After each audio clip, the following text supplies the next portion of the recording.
अस्सलाम वालेकुम everyone, welcome to a new vlog. तो जी उम्मीद करता हूँ कल का व्लॉग आप लोगों को पसंद आया होगा। आज गुड मॉर्निंग। तो जी अभी जाना है मुझे बैंक किसी काम से, और मैं बैरिया में ढूंढ रहा हूँ कि यूबीएल की मुझे ब्रांच मिल जाए। तो सुना है कि 10A की साइड पर यूबीएल की ब्रांच है, तो चले जल्दी से काम वो करते हैं, फिर आगे मिलते हैं। तो ये आ गए हैं हम प्रीसेंट 8 की तरफ, और ये जाता है रूट प्रीसेंट 10 को। तो यहाँ सुना है कि यूबीएल की कोई ब्रांच है। तो जी यूबीएल की ब्रांच मुझे मिल गई है, देखते ही ओपन है या नहीं है, क्योंकि मैं उठाऊँ थोड़ा सा लेट, क्योंकि 4:30 का टाइम हो गया है, बैंक क्लोज ना हो गया हो, ताकि जल्दी से जो है वो हम यहाँ पे जिसकी अमानत है वो दें और ट्रांसफ़र करें। तो हम पहुँच गए यूबीएल की ब्रांच, ये बिल्कुल 10A की स्टार्टिंग में है। ये आ गया बैंक, जल्दी से करते हैं गाड़ी पार्क और फिर आगे मिलते हैं, क्योंकि बैंक में कैमरा अलाउ नहीं होगा और हम चाहते भी नहीं कि हम कोई वायलेशन करें और कैमरा ऑन करें। तो चलें मिलते हैं थोड़े से ब्रेक के बाद।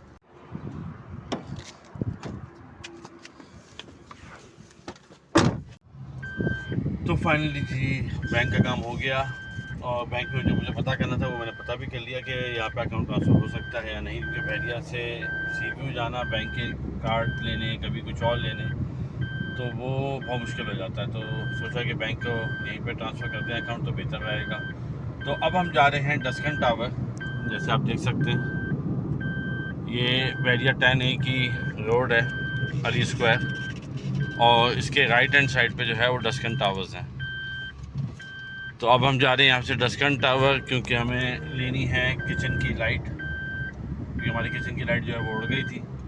तो किचन की लाइट्स लेनी है, और फिर उसके बाद जाना है दही वाले के पास घी का ऑर्डर देने, क्योंकि सर्दियाँ आ गई हैं, तो असली घी भी अब यहाँ पे जो है वो अवेलेबल है माशाल्लाह से, तो उसका ऑर्डर देना है। तो ये आ गया अली ब्लॉक सामने, जैसे आप देख सकते हैं ये अली ब्लॉक की प्रीसेंट है, सामने वो रहे डस्कन टावर्स। तो चलें डस्कन टावर चलते हैं और जल्दी से लाइट लेके फिर शायद चलते हैं, फिर आगे कंटिन्यू करते हैं। तो लाइटें हमने ले ली हैं डस्कन टावर से, क्योंकि हमारे बैरिया हाइट्स में वहाँ पर इलेक्ट्रिशियन की दुकान पे लाइट वाली अवेलेबल नहीं थी, क्योंकि जो बैरिया हाइट्स में लगती हैं थोड़ी डिफरेंट लाइटें हैं, ये थोड़ी मैंने डिफरेंट ली है। तो अब इनको इलेक्ट्रिशियन से लगवा के देखते हैं कि भाई ये काम करती हैं या नहीं। बाकी डस्कन टावर जैसे मैंने आप लोगों को दिखाया, ये देखें ये डस्कन टावर्स हैं जो एग्जैक्ट बैरिया हाइट्स के मॉडल पे बने हुए हैं, ये काफ़ी आबाद हुए हुए हैं। और ये है यहाँ का क्लॉक टावर, सामने है बैरिया का फायर स्टेशन। ये क्लॉक टावर जो है ये एक्चुअली दुबई में जो लोग जा चुके हैं और जो लोग डेरा साइड पे जा चुके हैं वहाँ पे है एक फ़िश राउंड अबाउट, ये एग्जैक्ट वैसी ही कॉपी करके बनाया गया है, लेकिन माशाल्लाह से बहुत अच्छा बनाया है। ये सामने ग्रैंड मॉस है जैसे आप देख सकते हैं। तो ये डस्कन टावर्स हैं, अगर किसी को कोई इन्फॉर्मेशन चाहिए हो डस्कन टावर्स के रिलेटेड, तो आप यहाँ पे भी फ्लैट देख सकते हैं, यहाँ पे भी रेंट अच्छे हैं।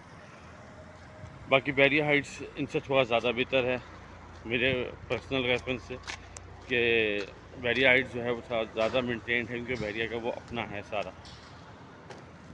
अभी ये डस्कन टावर सामने बिल्ड भी हो रहे हैं अभी, और ये बन रहे हैं यहाँ पे। तो जी इसको कहते हैं यहाँ पे क्लॉक टावर, ये डस्कन के पास है, ग्रैंड मॉस के बिल्कुल सामने। ये यहाँ पे फायर स्टेशन है सामने। मैं जो आप लोगों को दिखाना चाह रहा था वो ये चीज़ चेक करें कि यहाँ की रोडें, यहाँ का मेंटेनेंस सेटअप और बाकी सारी चीज़ें कितनी अच्छी हैं। ये रोड्स देखिए आप कितनी वाइड है, और ये कितनी साफ़ सुथरी है, और डेली यहाँ पे सफाई होती है। ऐसा नहीं है मिट्टी नहीं आती, लेकिन यहाँ पे भी मिट्टी आती है, लेकिन सफाई जो चीज़ मेंटेनेंस है ना, वो बैरिया की अपनी बरकरार है। और बैरिया की लिविंग में और कराची की लिविंग में ज़मीन आसमान का फ़र्क है। जब ये बात मैं यूँ बोलता हूँ कि जो लोग यहाँ रहते हैं वो मुझसे एग्री करेंगे, और जो लोग यहाँ नहीं हैं, जो कराची के साइड पे हैं, वो आई गेस वो एग्री नहीं कर सकते, क्योंकि उन्होंने वो ये चीज़ फील नहीं की है। यहाँ का जो ऑक्सीजन लेवल है, आप जब यहाँ पे आते हो तो आपको सांस लेने में ही एक अच्छा फील शुरू हो जाता है, कि ऑक्सीजन लेवल डिफरेंट है, क्योंकि थोड़ा सा साफ़ है, हवाई है, और फील जो है वो थोड़ा डिफरेंट है, क्योंकि यहाँ पे ये पहाड़ी इलाका है और पानी यहाँ पे बहुत अच्छा है, पानी नहर का है सारा, तो पानी से आपको कोई प्रॉब्लम नहीं है। जैसे कराची में मैं आजकल सुन रहा हूँ कि लोगों को पानी से डिफरेंट डिजीज़ हो रही हैं, जैसे हेयर फॉल हो रहा है, काफ़ी लोगों के हेयर पैचेस हो रहे हैं, दाढ़ी के बाल जो हैं वो झड़ रहे हैं, डिफरेंट पैचेस बन रहे हैं, डिफरेंट तरीके के एक्जिमा हो रहे हैं। तो यहाँ पे वो सब चीज़ें नहीं हैं। हालांकि मैं भी कुछ 16 साल DHA साइड पे रहा हूँ, कराची में काफ़ी बचपन से रहा हूँ, लेकिन यहाँ पे आने के बाद मुझे बहुत डिफरेंस फील हुआ। अब हम आ गए हैं बैरिया हाइट्स की तरफ, ये बैरिया हाइट्स है, ये जी देखें, ये बैरिया हाइट्स आ गया। यहाँ पे भी सारा मेंटेन है। और सबसे अच्छी बात है ये जो बैरिया हाइट्स के अपार्टमेंट हैं, ये सारे बैरिया के अंडर आते हैं और बैरिया इसको खुद मेंटेन करता है। यहाँ पे सिक्योरिटी वाइज सब चीज़ बहुत ही ज़्यादा अच्छी है। अगर मैं डिफरेंट पोजीशन की बात करूँ तो यहाँ पे जो है सिक्योरिटी वाइज सब चीज़ ही अच्छी है।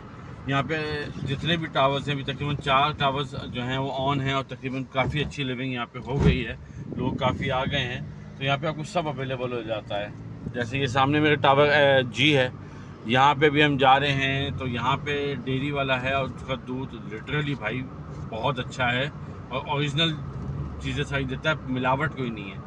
तो अभी हम इससे जा रहे हैं अपने घर के लिए घी लेने, देखते हैं कि हमें मिल जाए। फिर सामने ड्राई क्लीन वाला है, उससे कपड़े भी लेने हैं, तो चलें पहले घी ले लेते हैं या उसका ऑर्डर दे देते हैं, फिर कपड़े वाले के पास जाते हैं। तो जी ये है सामने डेयरी कॉटेज। अब इस डेयरी कॉटेज का मैं आप लोगों को बताता हूँ। ये जो है इनके अपने बाड़े हैं, इनके अपनी सारी चीज़ें हैं और इनके पास जो है वो असली दूध मिलता है। यहाँ पे पानी वाला नहीं है। ये लोग क्लेम करते हैं कि अगर पानी वाला हो तो आप वापस ला के दें, हम आपको डबल पैसे वापस करेंगे। इनके पास सारी चीज़ें असली हैं, जैसे दही हो गया, क्रीम हो गई। जैसे मैं भी गया था तो मुझे असली घी चाहिए था, तो इनका घी बहुत मशहूर है। तो मैंने भी ऑर्डर तो कर दिया है, 1 किलो अलग और आधा किलो अलग, क्योंकि मुझे भी किसी को देना है, तो उन्होंने रिक्वेस्ट पे यहाँ से मंगाया था हमसे। तो अभी मैं ऑर्डर करके आ गया हूँ, लेकिन वो मिलेगा सैटरडे को, क्योंकि ये क्रीम सारी कलेक्ट करेंगे, फिर उसके बाद वो प्रोसेस में जाएगा, वो बनेगा, उसके बाद सारी चीज़ें होंगी। तो चलें, ऑर्डर दे दिया, मैं आप लोगों को और चीज़ें दिखाता हूँ। तो जी ये है सामने साया ड्राई क्लीनर, ये टावर एच में है। अब देखें जैसे यहाँ पे ये सारी दुकानें बनी हुई हैं, यहाँ पे होटल भी है, इलेक्ट्रीशियन भी है, ड्राई क्लीनर भी है, बच्चों की ट्यूशन क्लासेस भी हैं, फिर रियल एस्टेट वाले भी हैं। फिर ये सामने टावर ए है, ये यहाँ पे बैरिया का पूरा पार्क है, जो यहाँ पे बच्चों के लिए झूले लगे हुए हैं और ये 24/7 खुला रहता है। अभी यहाँ शाम में सब लोग वॉक करने आ जाएंगे, तो यहाँ पे काफ़ी अच्छा सीन है। डस्कन में वो चीज़ आपको नहीं मिलती है, डस्कन के अंदर जो है वो पार्क नहीं है, तो आप वॉक पे नहीं जा सकते और डिफरेंट चीज़ें नहीं कर सकते। यहाँ पर काफ़ी अच्छा पार्क लगा हुआ है, जैसे कि देखेंगे बच्चे सामने आना शुरू हो गए, तो काफ़ी अच्छा सीन है यहाँ का। तो अगर कोई बैरिया शिफ्ट होना चाह रहा है तो एक बार बैरिया हाइट्स को ज़रूर देखें आके, और उसके बाद आप चीज़ें देखें। जैसे टावर्स हैं स्टार्टिंग में, लेकिन वो शुरू में हैं, तो लोग प्रेफर उसको करते हैं कि यार स्टार्टिंग में हमें ज़्यादा अंदर नहीं जाना पड़ेगा, लेकिन वहाँ की लिविंग में और यहाँ की लिविंग में ज़मीन आसमान का फ़र्क है। तो चलें, कपड़े हमने ले लिए जैसे आप देख सकते हैं, अब चलते हैं घर और ये सब चीज़ें उतारते हैं और फिर व्लॉग को आगे कंटिन्यू करते हैं। तो जी ये है बैरिया हाइट्स का कोर्टयार्ड, ये देखें कितना मज़े का है। यहाँ पे भी सारे झूले लगे हुए हैं, बच्चे सारे खेलते हैं। ये देखें आप, अभी मगरिब हो गई है और काफ़ी अच्छा व्यू यहाँ पे आता है। अभी लाइटें ऑन हो जाएंगी तो आप यहाँ पे बैठ भी सकते हैं, 11 बजे तक का यहाँ पे टाइम है। तो यहाँ पे बैरिया हाइट्स में रहने का ये फ़ायदा है कि आपको सिक्योरिटी तो बैरिया की मिल जाती है। दक्षिण में भी सिक्योरिटी जो है बैरिया उसी की है, बैरिया की, लेकिन यहाँ पे ये क्या है कि ये इनकी मॉनिटरिंग में रहता है पूरा। और यहाँ पे आबादी थोड़ी ज़्यादा है, पार्क है सामने, सारी चीज़ें आपको इजीली एक्सेस हो जाती हैं। तो बैरिया हाइट्स का थोड़ा सा ये फ़ायदा है आपको। लेकिन दक्षिण टावर्स भी जो है वो थोड़ा सा मेरे ख्याल से बैरिया हाइट के अपार्टमेंट थोड़ा छोटे हैं मेरे ख्याल से, आई डोंट नो, लेकिन जो आप देखेंगे तो पता चल जाएगा। तो अब आ चुके हैं हम लोग घर, और घर आते के साथ ही जो है वो मगरिब का टाइम हो गया था, तो हमने नमाज़ पढ़ी। नमाज के बाद अब हम खाने की तैयारी कर रहे हैं। तो बेगम की थोड़ी तबीयत डाउन थी, तो मैंने सोचा कि क्यों ना आज खाना मैं बनाऊं। तो मैं अभी बना रहा हूं, यहाँ पे मैंने ये हाथ से सारा चिकन का कीमा जो है वो पीसा है, और इसको चॉप करने के बाद अब मैं कीमा चढ़ाने वाला हूँ, और आलू कीमा मैं आप लोगों को बना के दिखाता हूँ आज।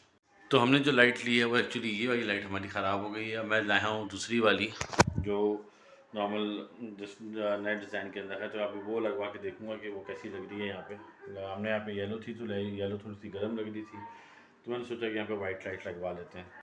तो ये हमारी पतीली रेडी हो गई है, ऑयल मैंने डाल दिया है। अब इसमें जाएगी प्याज। प्याज कहाँ,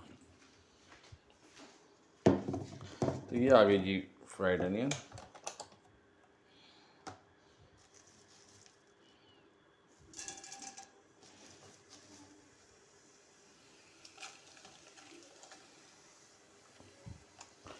ये फ्राइड अनियन डल गई, फिर ये कीमा डलेगा, तो ये चीज़ें डालते हैं, फिर इसकी शक्ल में आप लोगों को दिखाता हूँ। तो जी कीमा चढ़ा दिया है, अब ये बन रहा है, थोड़ी देर में भुन जाएगा। और आपके भाई ने आलू भी काट दिए हैं। तो हमारा बस आलू कीमा थोड़ी देर में रेडी होने वाला है, फिर हम जाएंगे तंदूर और तंदूर से लाएंगे गर्मा गर्म रोटी, और कल का कटाकट भी है। तो फुल वीआईपी पार्टी ऑन होने वाली है अभी। आई होप ये बस अच्छा बन जाए और टेस्ट में हमें मज़ा आ जाए।